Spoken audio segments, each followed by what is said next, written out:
Hi everyone, today's topic is very interesting, interpretation of statute. Interpretation के chapter में वैसे तो आप सबको बताऊं, जो चीज़ें यहाँ पर पढ़ाई जाती हैं, जो कंटेंट यहाँ पर पढ़ाया जाता है, वो लॉ के किसी भी चैप्टर को पढ़ने से पहले पढ़ाया जाना चाहिए, लेकिन ऐसा होता नहीं दोस्तों। इंटरप्रिटेशन का ये चैप्टर अक्सर किताबों में एंड में मिला करता है, जब सारे बड़े चैप्टर पूरे हो जाते हैं तब मिला करता है। इसको तो अगर आप चैप्टर नंबर 3 पर भी रखेंगे तब भी गलत है। It should be one first and foremost, second और थर्ड रखना भी गलत है इसका। तो इंटरप्रिटेशन ऑफ स्टैच्यू में हम ये समझते हैं कि लॉ के कुछ लैंग्वेज, लॉ के कुछ वर्ड्स, लॉ के कुछ फ्रेजेस जिनका मीनिंग क्लियर ना हो, उसको कैसे समझें। कौन हमारी मदद कर सकता है लॉ की इंटेंशन को समझने में। दोस्तों वैसे तो लॉ इंग्लिश में लिखा है, लैटिन भाषा के कई शब्द लॉ के अंदर हैं, लेकिन हमें इस बात को भी मानना होगा कि सिर्फ इंग्लिश ट्रांसलेशन से आप लॉ को नहीं समझ सकते। कई टर्म्स, कई वर्ड्स ऐसे हैं जिनको एक्सप्लेन करते समय हमें कई और बातें समझानी होती हैं। जज साहब अदालत में बैठे फैसला सुनाएंगे और केवल लॉ की इंग्लिश ट्रांसलेशन करके बस वो समझ जाएं कि लॉ क्या कह रहा है, तो गलत है। कई बार ऐसा होता है कि इंग्लिश ट्रांसलेशन कुछ कहती है और उसको एक्सप्लेन करने पर मीनिंग कुछ और निकल रहा होता है। हमें लॉ को समझते समय एक गोल्डन रूल फॉलो करना चाहिए। इंटेंशन क्या है लॉ को लिखने वालों की। भाई आप कोई भी चीज लिख दीजिए, लिटरेचर, फिक्शन, नॉन फिक्शन, कुछ भी लिखा आपने, कोई भी चीज लिखी आपने, किसी भी लैंग्वेज में लिखी, आप राइटर हैं, पोइट हैं, आपने कुछ लिखा, तो जो आप लिखेंगे अगर हम वो पढ़ रहे हैं तो जानते हैं क्या कर रहे हैं हम इसका मतलब आपको पढ़ रहे हैं, आपका दिमाग क्या कहना चाहता है उसे पढ़ रहे हैं। किसी जर्नलिस्ट ने कोई आर्टिकल अखबार में लिखा और हम उसका आर्टिकल पढ़ रहे हैं, तो हम उस जर्नलिस्ट के माइंडसेट को समझ रहे हैं, वो कहना क्या चाहता है, इससे हम उसके दिल और दिमाग की जानकारी ले रहे हैं। जब हम पढ़ते हैं रविन्द्रनाथ टैगोर को तो हम उनके बारे में पढ़ते हैं, हम उनकी रचनाओं को, उनकी क्रिएटिविटी को देखकर समझ पाते हैं कि वो क्या कहना चाहते हैं। जब हम महात्मा गांधी को पढ़ते हैं तो हम ये समझ जाते हैं कि वो क्या कहना चाहते हैं। जो भी राइटिंग का पीस है, जो भी कागज लिखावट है, जो भी लिखा हुआ है, वो लिखने वाले की इंटेंशन को डिस्प्ले करता है, दर्शाता है। वही बात लॉ में है। सिर्फ इंग्लिश का ट्रांसलेशन नहीं करना है, हमें लॉ को समझते समय यह भी समझना होगा कि लॉ को लिखने वाला क्या कहना चाहता है। और अगर इंग्लिश लैंग्वेज कोई मीनिंग दे और हमें समझने के बाद असली इंटेंशन का पता चल जाए कि लिखने वाले का इंटेंशन क्या है, तो हमें सिर्फ नॉर्मल ट्रांसलेशन पर नहीं, उस इंटेंशन पर फोकस करना चाहिए। दोस्तों ये चैप्टर बहुत जरूरी है। मैं तो ये कहूंगा कि आपके सिलेबस में अगर ये चैप्टर नहीं भी है, लेकिन बहुत ध्यान से समझने की कोशिश करिएगा। लेकिन आप ये वीडियो देख रहे हैं, कई बार ऐसा होता है कि कोई यूट्यूब पर, सोशल मीडिया पर वीडियो डिस्प्ले हो जाती है और हम देख रहे होते हैं और फिर हमें पता चलता है ओहो सॉरी, ये तो हमारे लिए तो रेलेवेंट नहीं है। नहीं, कुछ रेलेवेंट नहीं, ये चैप्टर तो संसार के हर प्राणी के लिए रेलेवेंट है, सब जगह लॉ है और उसको समझने की जरूरत है। आइए इंटरप्रिटेशन का चैप्टर शुरू करें, एक एक बात समझें कि इंटरप्रिटेशन क्या है, क्यों जरूरी है और इंटरप्रिटेशन कैसे करी जाती है। अगर इंग्लिश ट्रांसलेशन ठीक नहीं है, सिर्फ इंग्लिश ट्रांसलेशन करने से काम नहीं चलता, तो फिर क्या करने से काम चलता है, आइए वो सब कुछ हम देखें साथ साथ। राइट दोस्तों, आप भी अपनी नोटबुक खोल लीजिए, मैं भी अपनी नोटबुक रेडी कर रहा हूं। हाँ जी दोस्तों, तो आइए सबसे पहले हेडिंग डालते हैं चैप्टर की, interpretation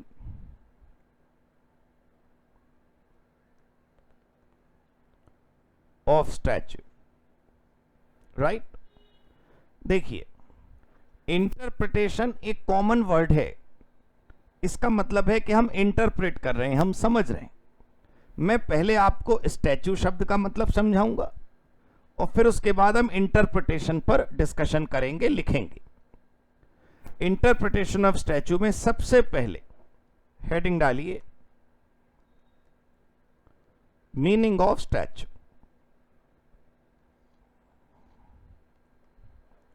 meaning of statute. Point 1, as per Maxwell, महान ऑथर है, इनकी किताब आती है, अमेजोन पर भी है, मैक्सवेल की बुक आती है इंटरप्रिटेशन ऑफ स्टैच्यू। खरीदनी नहीं है और पढ़नी नहीं है, मैंने तो बस मैक्सवेल भाई का नाम लिखा, इसलिए मैं बताना चाहता था। आप जैसे इकोनॉमिक्स को स्टूडेंट पढ़े तो एसी पीगू की डेफिनेशन पढ़े, इसका मतलब ये थोड़ी है एसी पीगू की बुक्स उठाकर पढ़ने लगे। डिटेल पढ़ना ठीक है, रिसर्च करना अच्छी बात है, लेकिन थोड़ा बी एग्जाम ओरिएंटेड फर्स्ट। हाँ जी दोस्तों, मैक्सवेल भाई क्या कहते हैं? As per Maxwell,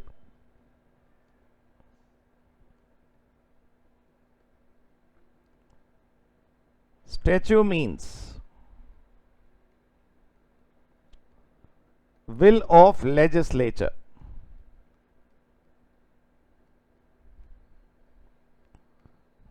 will of legislature, legislature मतलब कानून और कानून बनाने वाले, उनकी जो इच्छा है बस वही कानून है। लॉ लिखने वालों की इंटेंशन ही तो कानून है, और है क्या भाई? अगर कानून की नॉर्मल अंग्रेजी का ट्रांसलेशन करने पर हमें यह नहीं पता चल पा रहा कि वो क्या कहना चाहता है, तो बस कोई हमें आकर यह बता दे कि इंटेंशन क्या थी इस बात को लिखने से पहले, बस वही तो कानून है। ध्यान से देखिए point number 2,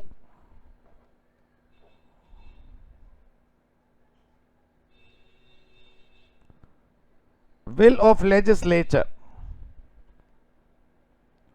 means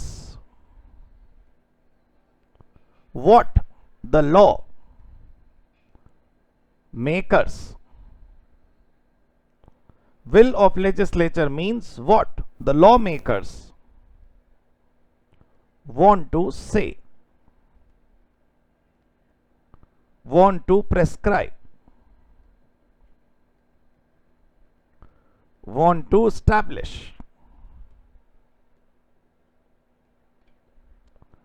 as rules of the land। Law बनाने वाले जो लोग हैं उनकी असल में इंटेंशन क्या है, वो क्या कहना चाहते हैं, वो क्या प्रेस्क्राइब करना चाहते हैं, वो कौन सा रूल स्टैब्लिश करना चाहते हैं in the society, in the surroundings, बस उसको स्टैच्यू कहा करते हैं, उसी को लॉ कहा करते हैं। Point 3, Constitution of India does not use the word statue।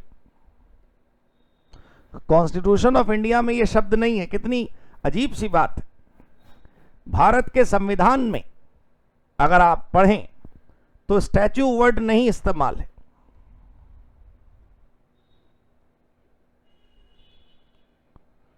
Constitution of India uses the word law, which is more common,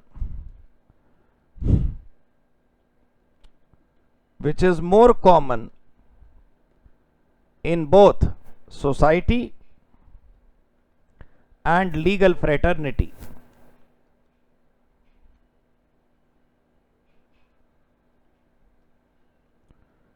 यहां पर इनका कहने का मतलब है कि अगर हम भारतीय संविधान की बात करें तो उसमें स्टैच्यू वर्ड कहीं पर यूज नहीं हुआ, वहां पर हर जगह कौन सा शब्द यूज हुआ? लॉ। क्योंकि एक आम जन सामान्य तक, when you want to reach to the people, when you want to reach to the persons in the common society, you should use common word। बात एक ही है कि आप स्टैच्यू वर्ड का इस्तेमाल करें या आप लॉ वर्ड का इस्तेमाल करें, इससे कोई खास फर्क नहीं पड़ रहा। यहां पर भी और वहां पर भी मसला एक ही है, बात एक ही है। कानून क्या कहना चाहता है यह समझने का प्रोसेस इंटरप्रिटेशन है। Point number 4, simply saying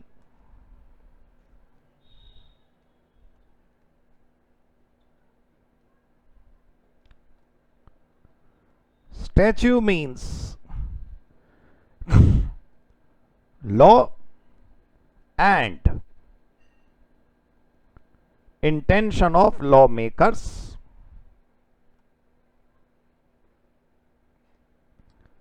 if the law is not clear.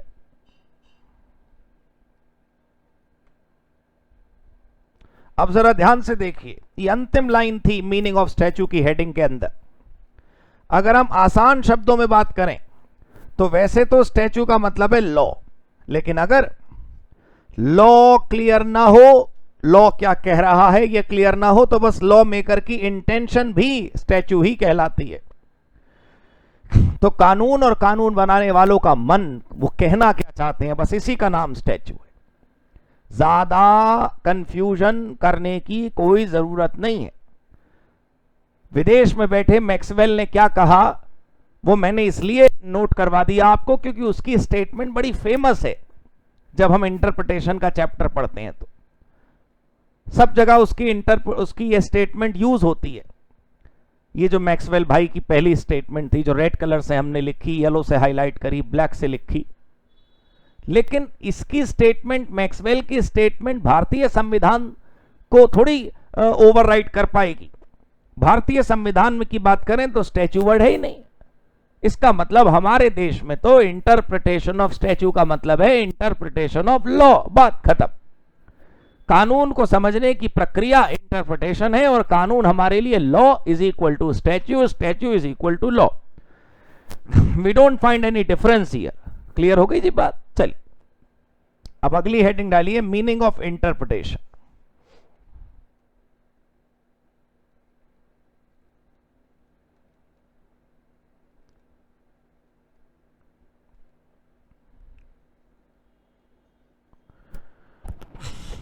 Meaning of interpretation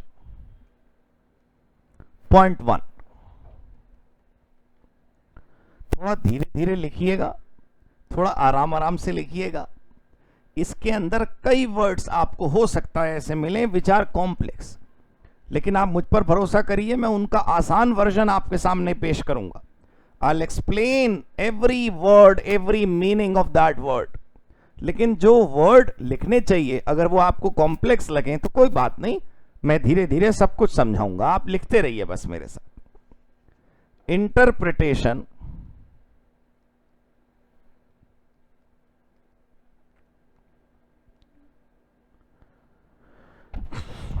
Interpretation is the process by which courts seek to ascertain meaning of law through various aids। अब मैं आपको बताऊं, law का मतलब अदालतें समझने की कोशिश करती हैं, उसको इंटरप्रिटेशन कहते हैं। पता आपको, जज साहब जब अपनी जजमेंट देते हैं तो उन्हें किसी के साथ न्याय करने के प्रोसेस में अन्याय का भी डर होता है कि कहीं हम गलत फैसला ना दे दें। तो सिर्फ लॉ क्या कह रहा है इसको समझने में काफी समय लग जाता है, और उसको समझने के लिए हम कई प्रकार की एड मतलब सहायता लेते हैं। जैसे कानून बनता है तो उससे पहले उसकी प्रियम्बल लिखी जाती है।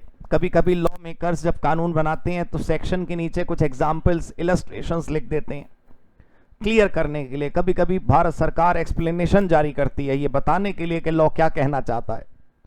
सबसे बड़ी बात यह है दोस्तों कि हमारे पास कई रास्ते हैं, मैं सब समझाऊंगा कि कौन कौन से रास्ते हैं जिससे हम इंटरप्रिटेशन में मदद ले सकते हैं, कैसे हमें समझ आता है कि लॉ क्या कहना चाहता है। एक्चुअल में अदालतें कौन से स्टेप्स फॉलो करती हैं जिनसे उन्हें एक बार में क्लियर हो जाता है लॉ क्या कहना चाहता है। वो उन चीजों को जिनसे हमें मदद मिलती है लॉ को समझने में, उसे बोलते हैं एड, AID। एड मतलब सहायता। You all know that, right? Point 2,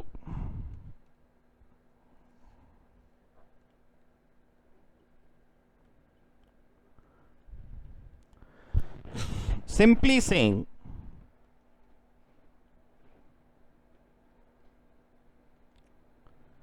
interpretation can be called a process by which जिसके माध्यम से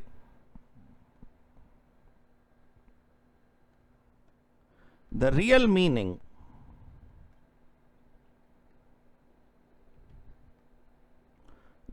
meaning of law and intention of lawmakers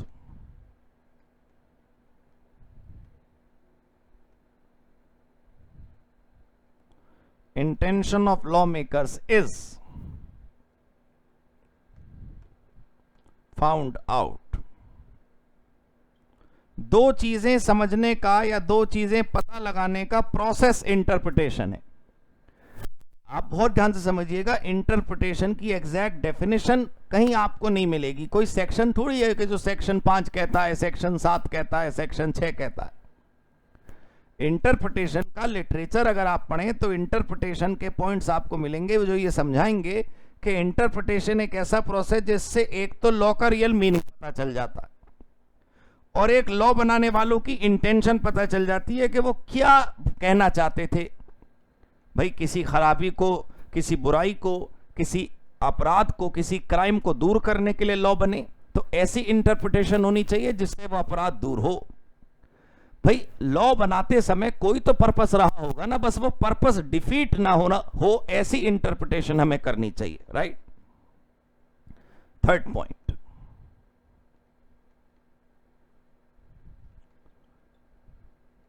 interpretation is done to remove any ambiguity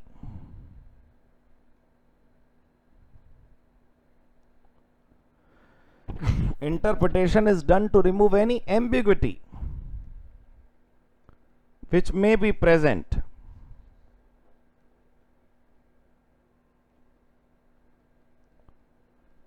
in the words used in drafting of law.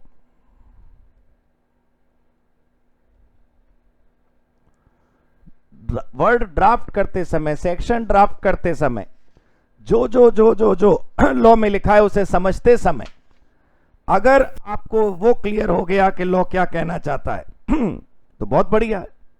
Sir कभी कभी एक particular section के दो अर्थ निकलते हैं. आपको एम्बिगुइटी का मतलब पता है? एम्बिगुइटी उसे कहते हैं जिसके एक से ज्यादा अर्थ निकलें. अगर किसी एक पर्टिकुलर वर्ड, किसी एक पर्टिकुलर सेक्शन के एक से ज्यादा अर्थ निकलेंगे तो हम कौन सा अपनाएं, हम कौन सा माने? इसलिए इंटरप्रिटेशन का प्रोसेस जरूरी है.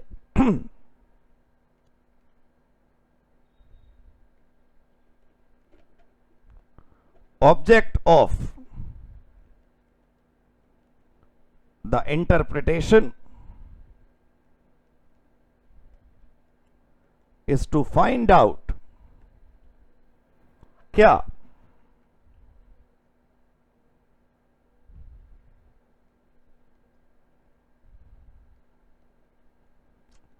intention of the author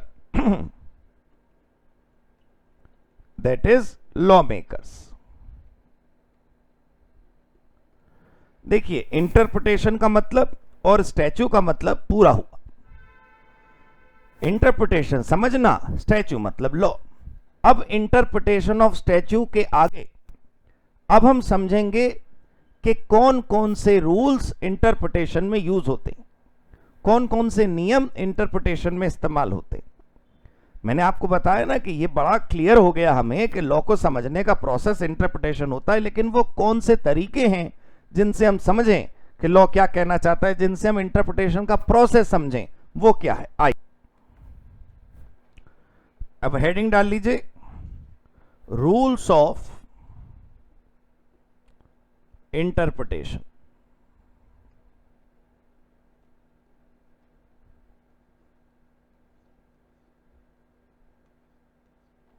rules of interpretation. पहले मैं सारे रूल्स के नाम लिखवाऊंगा और फिर उसके बाद एक एक करके हम सारे रूल्स को समझेंगे प्रॉपर एक्सप्लेनेशन के साथ. सबसे पहले लेफ्ट में एक और छोटी हेडिंग डालिए, primary rules. Let it be a subheading. There are two types of rules actually, primary rules and other rules, या सेकेंडरी रूल्स कह लीजिए, बट हम प्राइमरी और अदर लिखेंगे.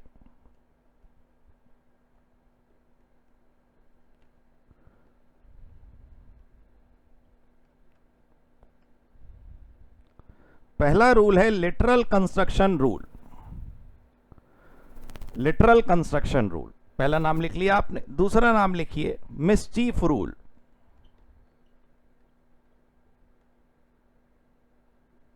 या इसका दूसरा नाम है हेडन्स रूल। राइट दोस्तों। तीसरा रीजनेबल कंस्ट्रक्शन रूल। इनको रूल समझोगे ना, सच बताऊं तो आपको डर लगेगा। इनको रूल के रूप में मत समझो, ये गाइडलाइंस है कि ये हो तो लॉ का मतलब ये समझना, ये केस हो तो लॉ का मतलब ये समझना, ऐसे फंस जाओ तो मतलब ऐसे बच के निकलना, ये दिक्कत आ जाए तो ये सॉल्यूशन है। ये उपाय हैं। जैसे वो आपको ज्योतिषी बताता है कि भाई ये दिक्कत हो तो ऐसे कर लीजिएगा। अब है हार्मोनियस कंस्ट्रक्शन रूल।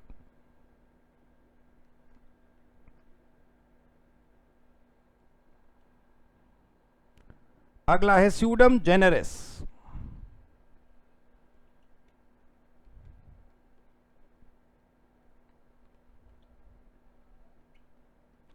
ये जो आप वर्ड देख रहे हैं ना, इसमें एस और ई दोनों साइलेंट है, जूडन्स जेनेरिस है। अब ये वर्ड लैटिन भाषा से अडॉप्टेड है।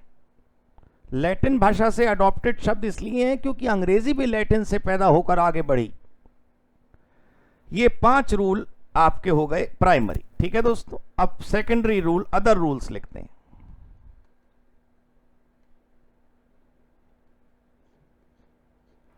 अदर रूल्स, ठीक है। देखिए साफ साफ लिखिएगा, अपनी नोटबुक पे अच्छे तरीके से लिखिएगा और ये सोच के लिखिएगा कि आपको एग्जाम की तैयारी करनी है, आप कोई नोवेल राइटिंग नहीं कर रहे, ठीक है। पहला,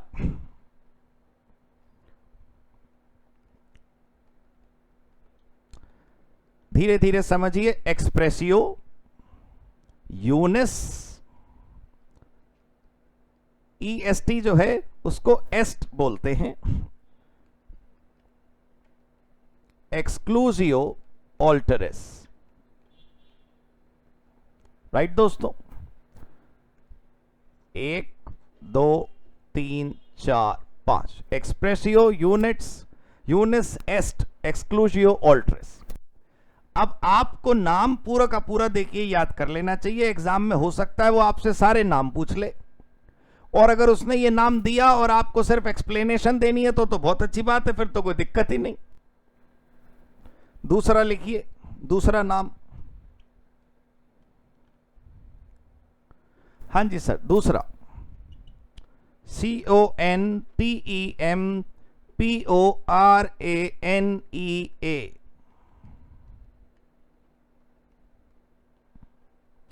कंटेम्प्रोनिया एक्सपोजिशो।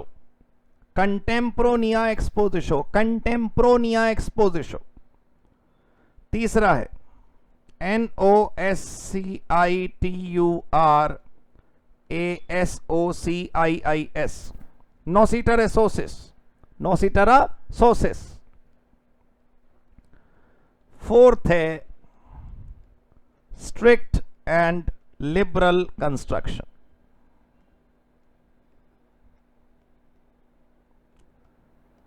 देखिए हो सकता है कि मैं 1-2 रूल आपको ज्यादा पढ़ाऊं, मेरी बात समझने की कोशिश करिएगा कि कभी कभी स्टडी मैट में क्या होता है कि किसी रूल को ज्यादा किसी को कम इंपॉर्टेंस दी जाती है।